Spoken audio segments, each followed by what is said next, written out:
Thank you, Mr. Chairman. I may have to update some of my own legal studies from law school, and perhaps my friend from Maryland would do the same, because while it's true the critical race theory emerges from critical legal studies, the initial frame said that we have to view all things in the law through the lens of race first.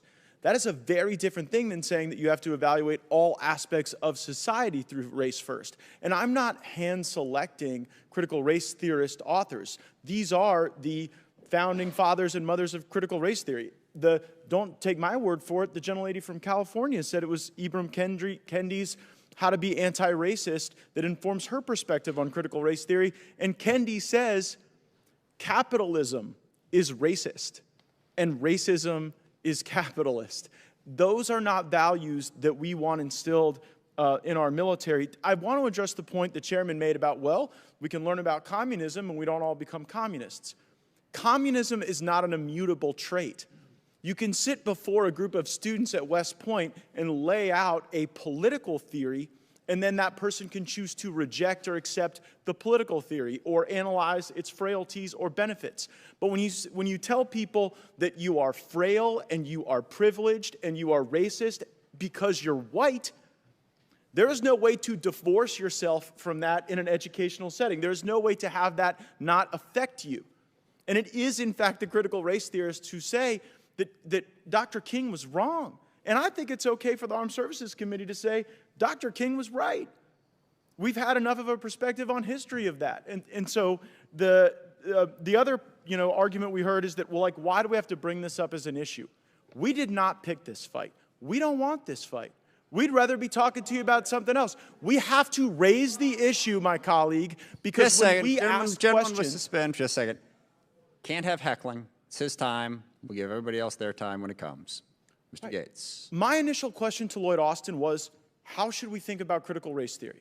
That was the question, with no prejudice, with no editorializing, with no hyperbole. And his answer was, we don't do it. And then, lo and behold, it turns out they do it. And they're having professors tell students what whiteness is who believe that whiteness is wrong. And no one is wrong because they're white. And no one's wrong because they're black or any other color in this country. And that is what we have to firmly reject. The chairman said that critical race theory, the chairman said that this debate, that bringing these amendments, was both harmful and pointless. Harmful and pointless is how we think about critical race theory, and it's why this endeavor to extract it from our military and from our country is worth the time we are spending on it. I yield back. Mr. Horsford. Thank you, Mr. Chairman. I'm not sure what the full grievance is that the prior speaker talked about, but I just want to be absolutely clear that these amendments are doing nothing but peddling made-up attacks to try to divide us. That is what this is about. You're not focused on crushing the pandemic, focusing our economy, making sure our children are safe to go back to school, supporting our troops. You spent more than an hour trying to create an issue to divide us. So while you focus on dividing us, the rest of us will deliver for the American people.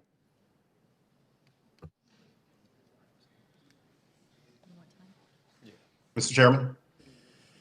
All right, if we could, I know there's a lot of people who want to speak about this.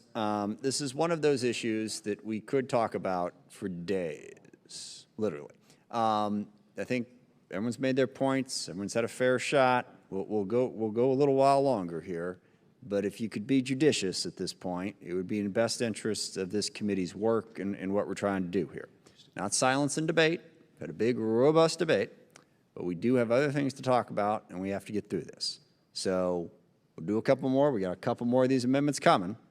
So let's try to wrap this up relatively expeditiously. All right. I completely agree with the chairman. Who wants recognition? Mr. Chairman. Mr. Chairman. Mr. Waltz, I think, did want recognition, and I'm sorry. Mr. Vesey.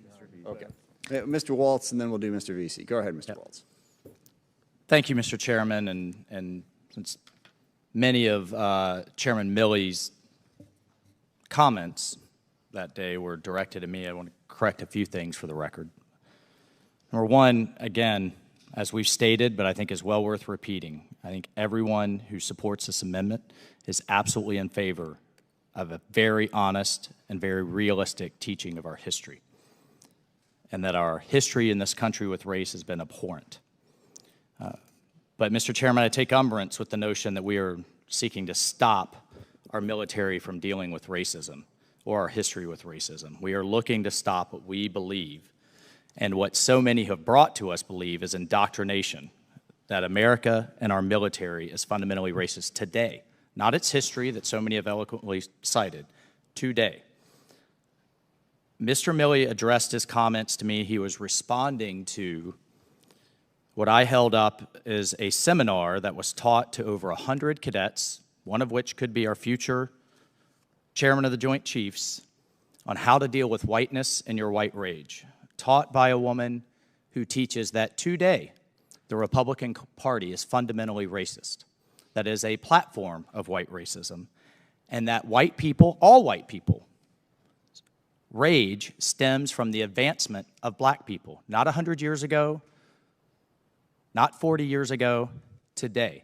And that's why this is indoctrination, and that's why this is something that we seek to halt, and that is inappropriate to be taught to our future military leaders. It's activism, it's political, and it's inappropriate in an apolitical military. We cannot fight racism with more racism.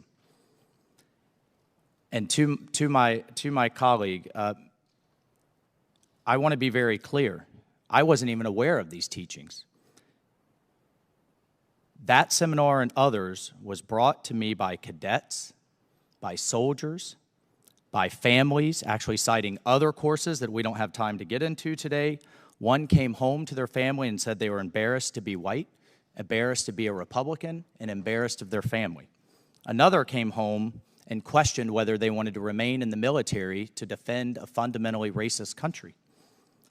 Mr. Chairman, to say, I understand you're saying this is not happening in our force, but I'm going to respond to so many soldiers and families who say it is, and that it's dividing our military, hurting unit cohesion, and hurting morale. And this is something that I think is absolutely appropriate for this committee to address. I yield my time. Thank you.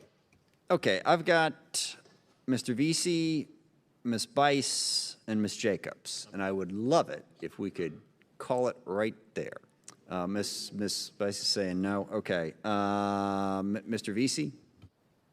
Mr. Chairman, thank you very much. We've talked a lot about racism and how it's structured throughout things in the past, but I want to talk about something recent that was very disturbing. A few years ago, and they were kids from the Dallas area.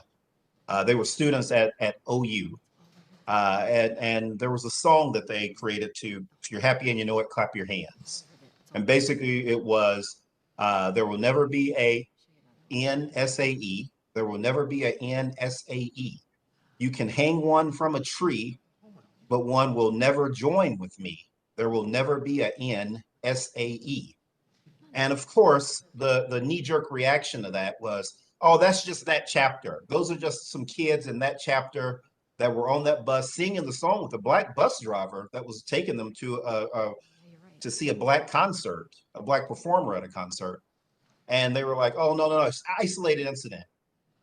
Thank God that there were people that were a part of that chapter that said, no, I went to, this school in the South in 1978 and we sang the song. And then other people were like, no, we sang the song. It comes out that not only did they sing the song, but throughout that, about 6 or 7 fraternities and sororities have very segregationist, anti-interracial relationship stances, token people that they pledge, different things like that. That is really structured within that fraternal and sorority order that they have. And again, this was a few years ago, wasn't a long time ago. And some of these kids are going into the business world. They're going into the military to be officers. Some of them probably are now. And if we have a chance to impress up on young people how that sort of structure is built into the way that they think, and we can change them for the better, we ought to. Representative Spear put together an amazing trip to Fort Hood back in March or April. And I'm going to take off my black hat for a second and just put on my male hat. Listening to a female soldier talk to us off the record about how she was going to figure out how she was going to stay in the military because she had a baby, and the guy that she had the baby with, who was also in the military, left her. And, they change her shift, and she has to figure out how she's going to get daycare. And I thought to myself, I said, structurally, this system is built for that guy that moved to another state, for him to stay in the military and for him to continue on and have a military career. But for her, she's probably going to have to leave. She'll probably end up getting discharged because her being a single mom doesn't fit within the mission of the Army and the way that it's structured. And so learning how we can fix things like that when things are structured against people, whether it's race or whether it is... The gentleman's time has expired.